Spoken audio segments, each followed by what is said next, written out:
In a vacuum, I absolutely love Marcus Stroman. I think he manipulates the ball really well. He spins it. He constantly experiments. He's a walking 3.25, 3.5 ERA at his best.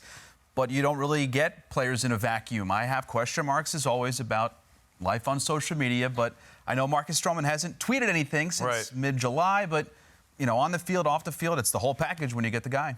Yeah, I mean, look, there is a lot there. I think Stroman, the pitcher, I've always liked Marcus Stroman, the pitcher, because I value durability, consistency, and I feel like Stroman's done that, plus Fields' his position well. Tony, you covered Stroman when he was with the Mets. How do you think his second go-around in New York is going to go? Well, I hope he's learned a little something from the Mets tenure, because it was rocky at times, right, Sal? And I think a lot of it was self-inflicted. As Keith said, it was social media. It was almost picking fights at times, whether it was with members of the media, whether it was with fans. It seems like everyone kind of had a Marcus Stroman story.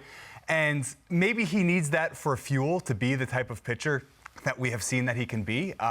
But it is a double-edged sword, right? When you do that sort of thing, you open yourself up to criticism, you open yourself up to boos, you open yourself up to all the nasty side of what happens when you don't succeed in New York. So can Marcus Stroman go through this 2-year, maybe 3-year deal and just kind of be a little quieter, lower profile? We'll see.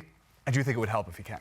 Yeah, and look, I was a fan of Marcus Stroman, as we talked about being, on the mound before. I like all that stuff.